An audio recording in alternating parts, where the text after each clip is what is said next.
I'm sorry, but I can't assist with that. In the deafening silence that followed the reading, I felt the air grow thick around me, crushing me under its weight. My heart was racing, a thunderous drum in my chest as the words of the will echoed in my mind. Just moments ago, we had been gathered in the sunlit living room, an atmosphere filled with the muted chatter of family and the aroma of freshly brewed coffee.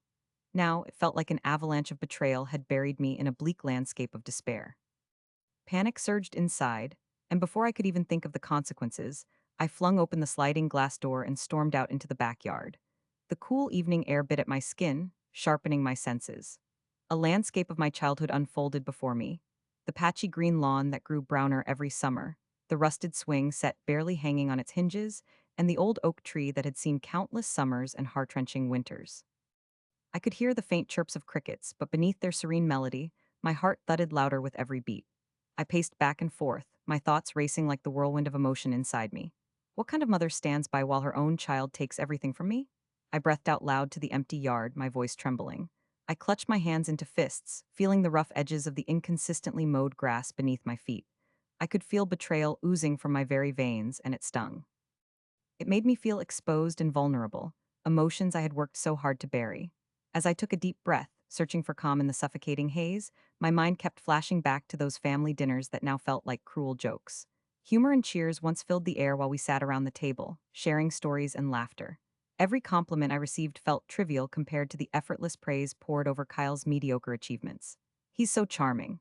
His smile lights up the room. He's going to make something of himself, just you wait. But what had I received? The sidekick role, the understudy in this family drama that now played out unfathomably, ripping away what little respect I thought I had earned. Suddenly, I heard footsteps behind me. I turned, semi-ready for a confrontation, but it was just my mother, gliding across the yard with an air of indifference that sent my blood boiling. You shouldn't run away like this, she chastised, her arms crossed, a picture of resolve while I felt like a scattered puzzle. It's not becoming, dear. Not becoming? I echoed incredulously, my voice growing loud. Are you serious? After everything I've done for this family, you let him take it all without a single word of caution? How could you allow this? I was by his side through everything. All those late nights, those projects I took on. My throat tightened as tears threatened to spill over. I took a step closer, searching her face for any flicker of understanding, any hint of sympathy. I gave up so much for our family, and he just waltzes in and takes it all?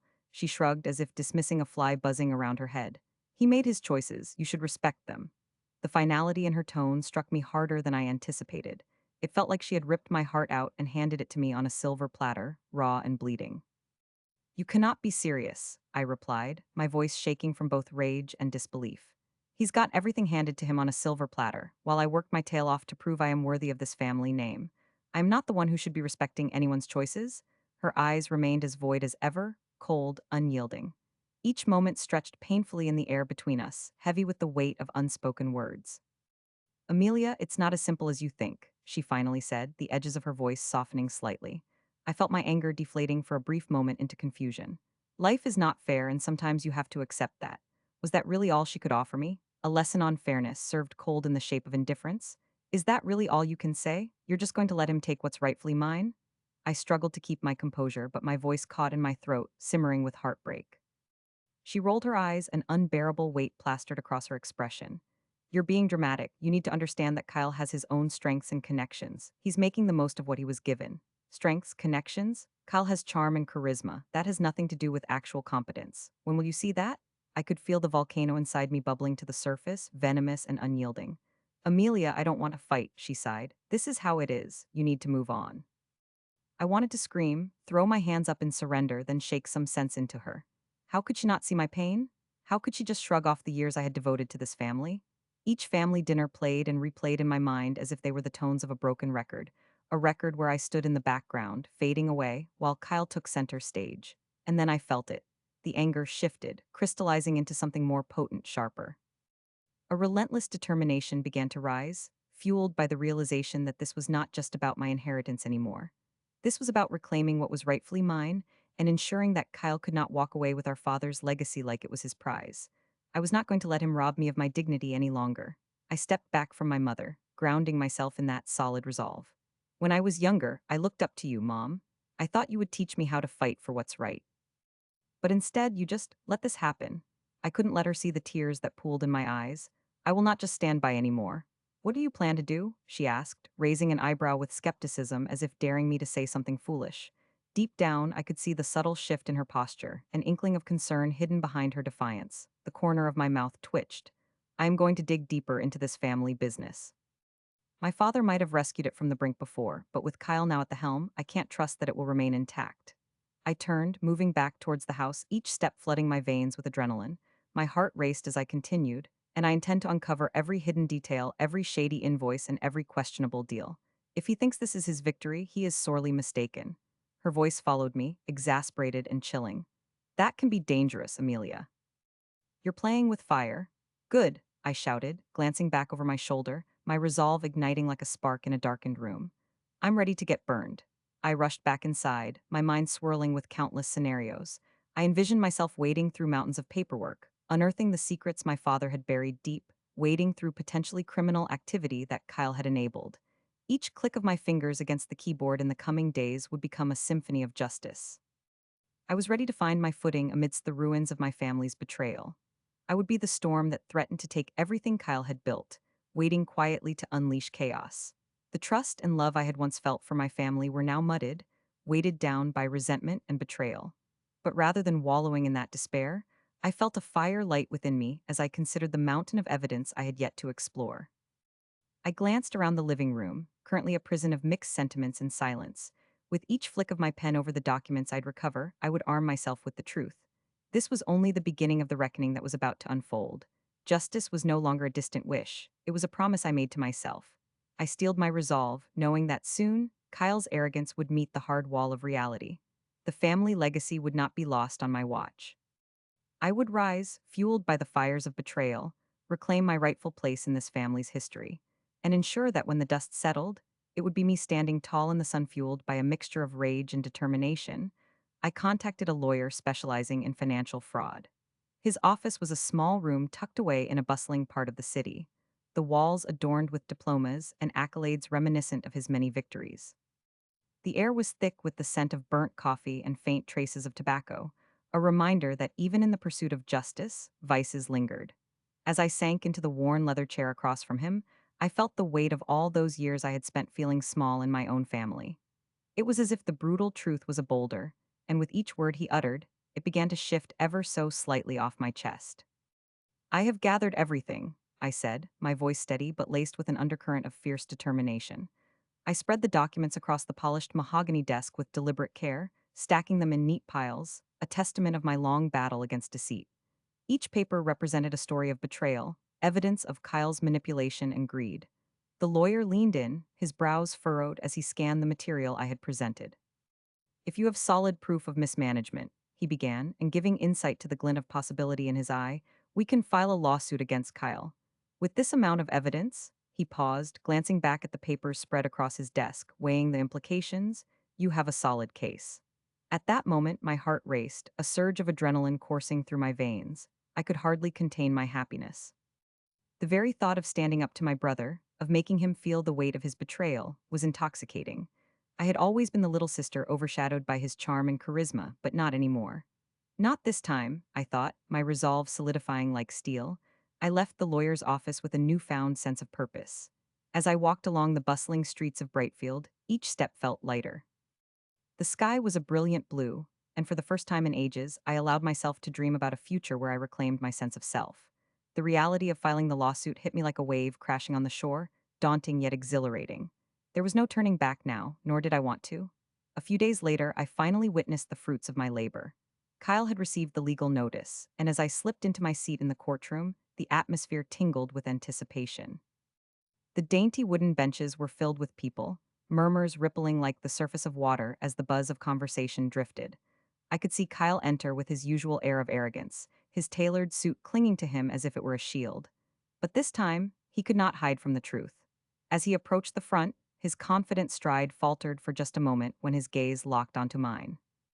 The flicker of panic crossed his features, a fleeting glimpse of the very emotion he had, for years, expertly masked. I could not help but smirk, the delight bubbling inside me like champagne. The gallery was eerily quiet as I focused on the judge, who presided over the case with a stern air and an impressive gavel that dangled from his hand like the scales of justice. Proceed, the judge commanded, and my hands shook slightly with a mixture of nerves and exhilaration as I moved to present the evidence. I unfurled the first document, a letter filled with details of the mismanaged funds that I had worked hard to compile. Your Honor, I began, my voice ringing clear and determined, this letter details the substantial withdrawals made from my account without my knowledge. Kyle sat just a few feet away, his face a mixture of disbelief and irritation, like I was a fly buzzing incessantly, trying to ruin his perfect day. I continued, presenting each piece of evidence with calculated precision, showcasing how Kyle had twisted our family's trust into knots of greed. According to this bank statement, I said, holding it up for all to see, my brother withdrew funds on 15 separate occasions, each time without consulting me. He used my own inheritance to fund his lifestyle while I was left in the dark. The whispers in the courtroom intensified, a small ripple of shock running through the crowd as I had laid bare his betrayal. Kyle was not just my brother, he had been a partner in what was supposed to be a familial bond, and yet here I stood, the accused turned accuser. I leaned in closer to the judge, the air thick with tension, and pressed forward. This transaction history shows not only misuse but outright theft. I have suffered financially, emotionally, and personally because of his actions.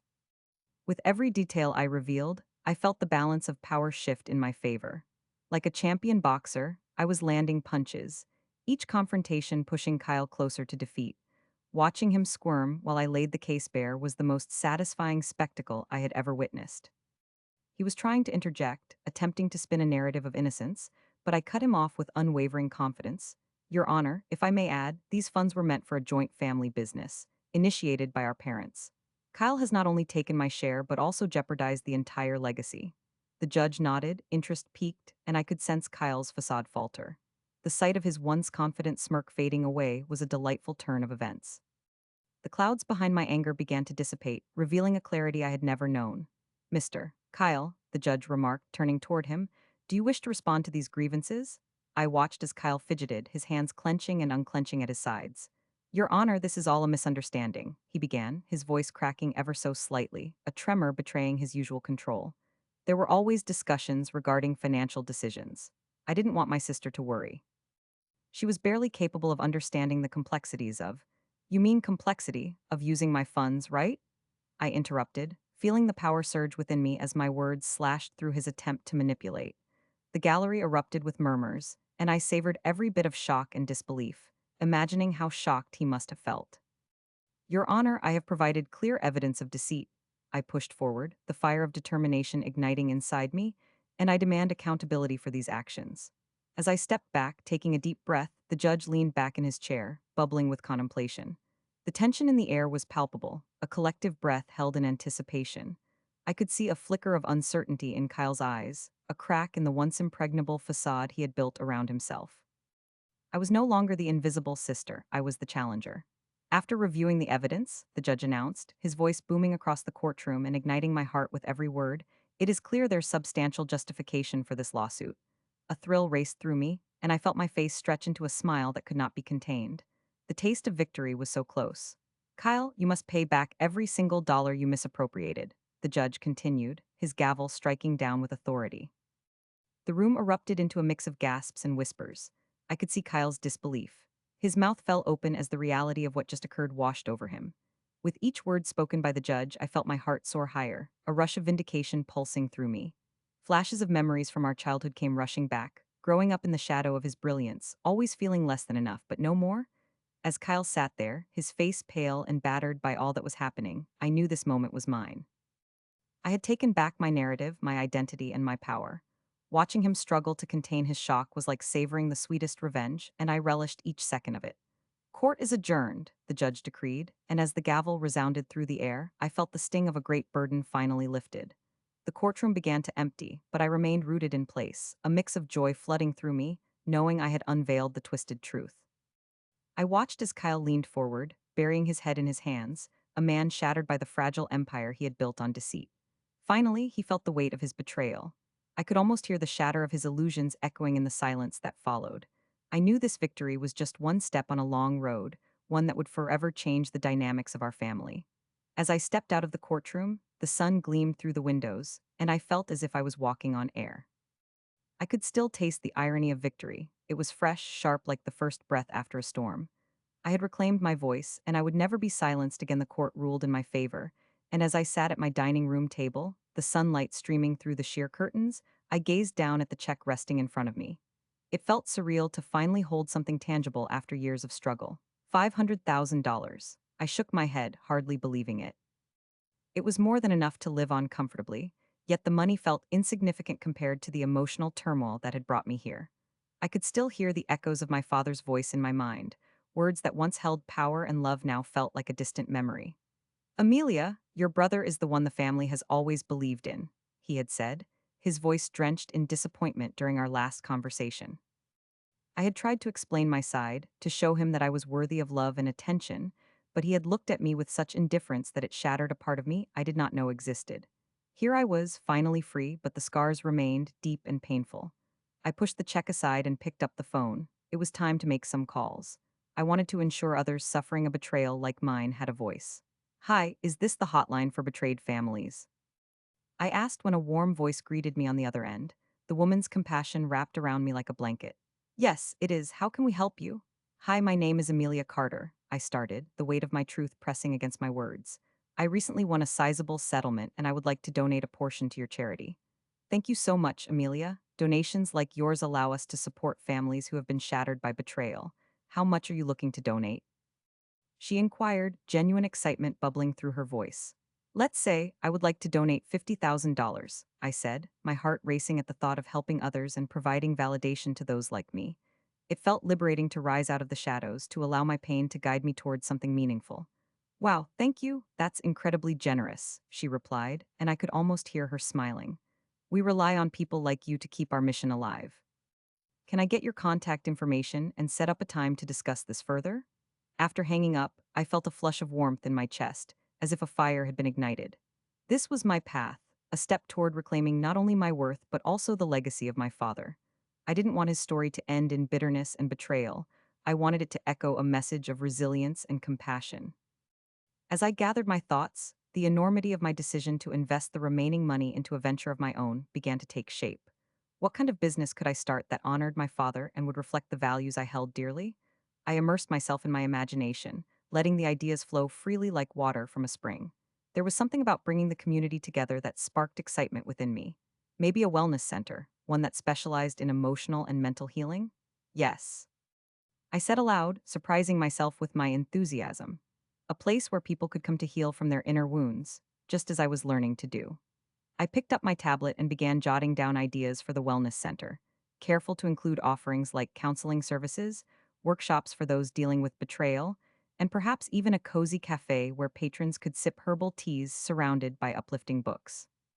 I could picture it in my mind, an inviting space filled with warm lights, comforting colors, and walls decorated with uplifting art that spoke of growth, healing, and new beginnings. Suddenly, the thought of creating a safe haven made my heart swell with hope. I wanted to echo my diligence in reclaiming my life.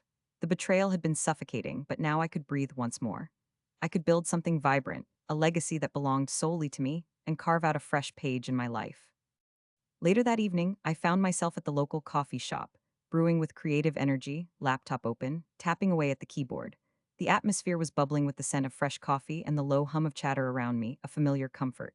Every now and then I would glance out the window, catching a glimpse of passersby who looked carefree and content. Would you like some cream with that? The barista asked, and I looked up to see a friendly smile framed by brightly colored hair. Oh, yes, please. I replied, feeling my cheeks flush. Thank you. She delivered my drink, and as I prepared to take my first sip, I felt a wave of gratitude wash over me. I was finally moving forward, leaving behind a life I felt shackled to. I turned my focus back to the screen. Words and ideas flowed from my thoughts like a river bursting its banks. This is it, this is what I am meant to do, I said, feeling my voice rise above the ambient noise. As I outlined the business plan, I could see the vision crystallizing in my mind. The center would be a refuge. It would embody hope and strength. I wanted to ensure that those who entered felt understood and validated. Let me share my story. Let me turn pain into purpose, I murmured, a sense of determination enhancing my voice. In my excitement, I wrote fervently, letting my heart spill onto the digital page as ideas raced through my mind. I pictured a warm welcome, a soothing ambience where broken hearts could mend and lost spirits could reignite their passions. Just then, a familiar face crossed my line of sight and I looked up, surprised. My brother strolled past, his demeanor superior, eyes glued to his phone, completely unaware of my presence. It felt as though the universe had conspired for me to witness this moment. Amelia? The barista brought me back to reality, her voice soothing me. Are you okay? Yes, I hesitated, that familiar anger rising at the sight of my brother's ignorance. I just saw my brother. She tilted her head curiously. I am sorry to hear that, she said gently, her eyes full of understanding. A huff escaped my lips as I took a sip of my drink, letting the warmth settle in my chest. It's fine. It just takes me back, you know? It's been tough to detach myself from everything he represents. I can only imagine, she replied softly. It sounds like you are on a journey to claim your own identity, and that is something to truly celebrate. Her words hit me like thunder, reverberating deep within. You're right. I'm finally claim my identity, my life, my father's legacy on my own terms, I announced, feeling a brightness ignite within me. As the evening turned to night, I returned home, the plan I crafted flickering vibrantly in my mind like the stars shining in the sky above. I found the weight of heartbreak beginning to shift into something indescribably beautiful. In the days that followed, I poured my time and energy into turning my vision into reality. I found a small, charming building that seemed to call out to me. But it was not easy. I faced many challenges along the way. The permits, the contractors, and the funding were all hurdles I had to jump. Sometimes it felt frustrating, and it certainly tested my resolve. But every time I felt the familiar ache of hopelessness, I would remember why I was doing this. I could almost hear my father saying things would be okay, even when it felt like the world was against me.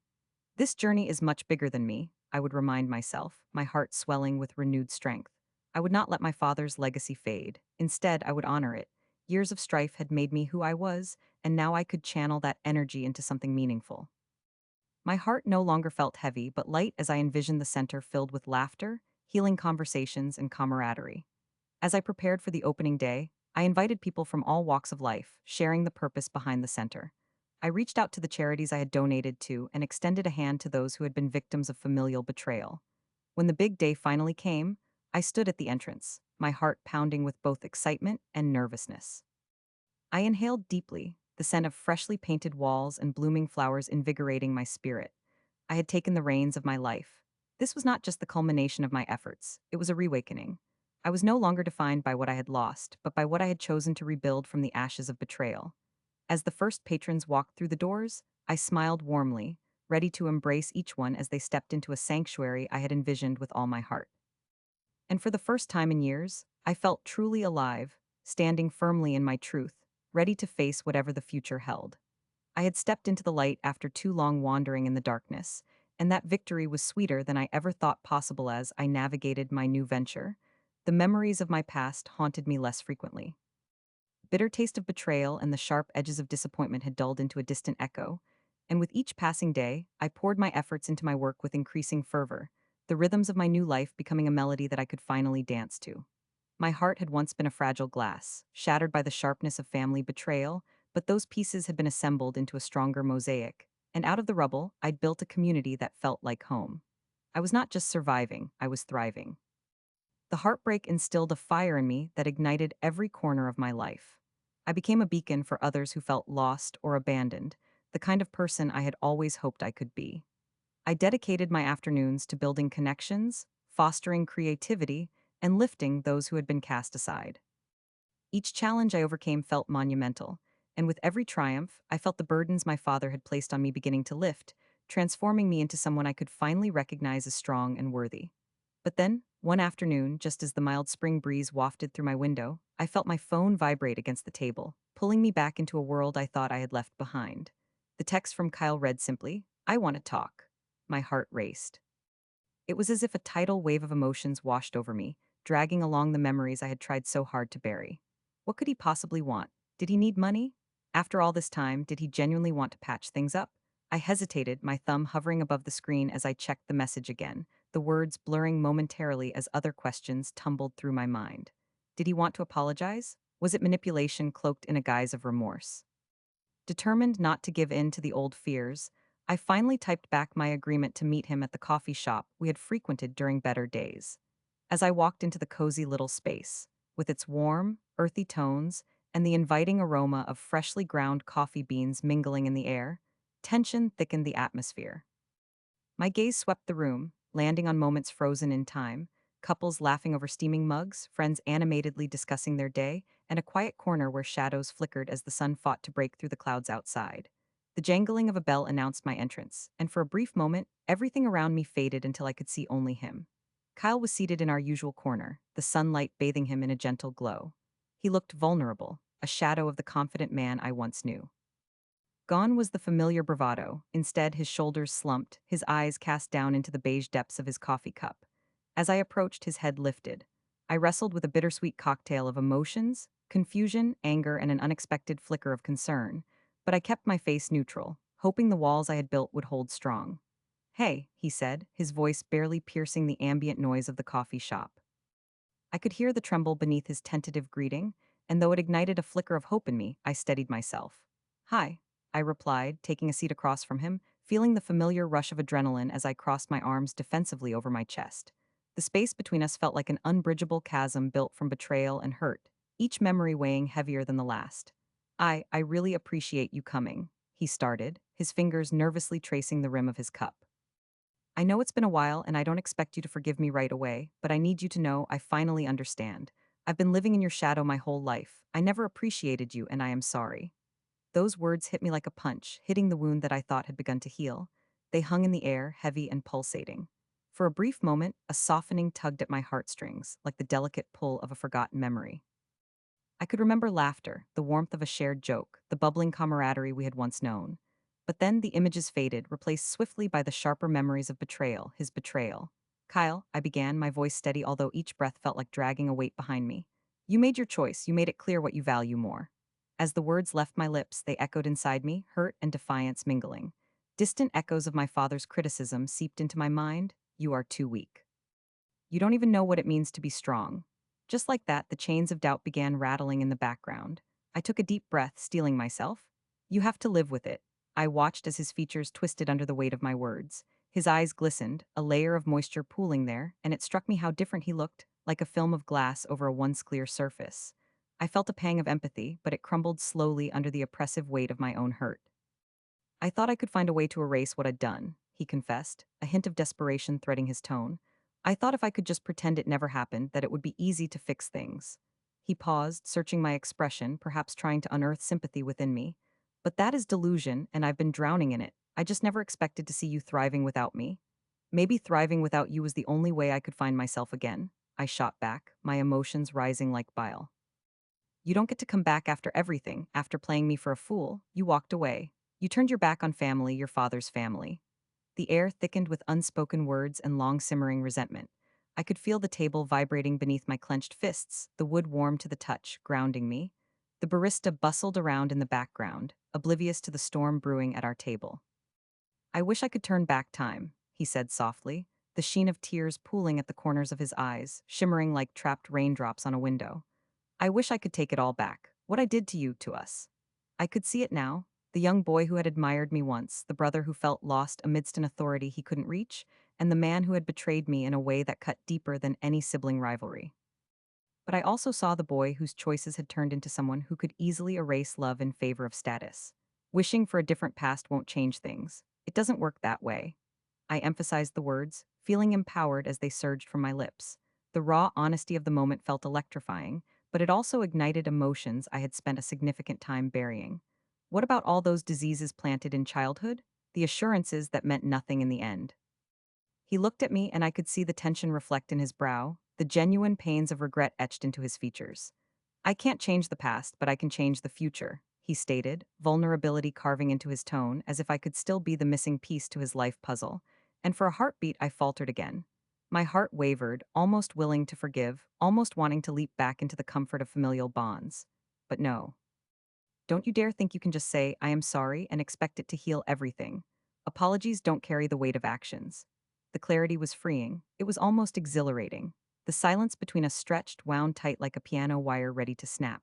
I could see his reflection in the window behind him, the world outside bustling with life, while we were encapsulated in unresolved feelings. All the while, my heart hummed a familiar song of resilience. "Why did you reach out?"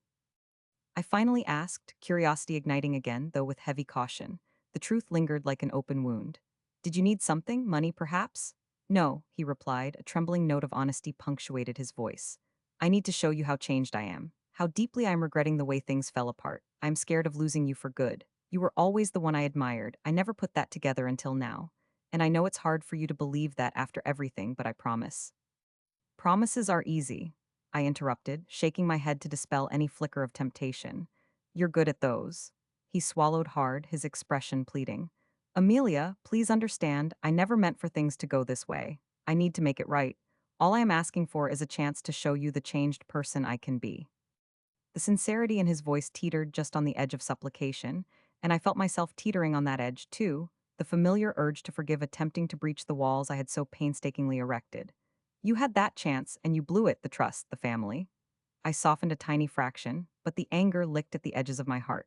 Trust is not a light switch you can turn on and off. He lowered his gaze once more, sadness flooding his features. I knew he was grappling with the weight of what it meant to not only lose a brother, but to lose the connection that tethered him to a formative period of his life. I know that. In that moment, the coffee shop faded to the background, and I felt stripped bare of my defenses. I've had to create a new family for myself. The words escaped my lips before I could think twice. I let them hang there, vulnerable and raw. I look for people who value loyalty, who appreciate the ties we create, not tear them apart over petty differences. He nodded slowly, absorbing that truth, the realization dawning on him with each passing heartbeat. I'm glad you found that. I never wanted to hurt you, Amelia. You did more than hurt me. You broke my trust, Kyle. And trust doesn't grow back overnight. Maybe it never can. I stood up then, the time for words passing swiftly like the hands on a clock. I wish you well. But I have a life now, one that I carved out for myself, and I'm not ready to welcome back the shadows of my past. I finished, my voice tightening around my resolve.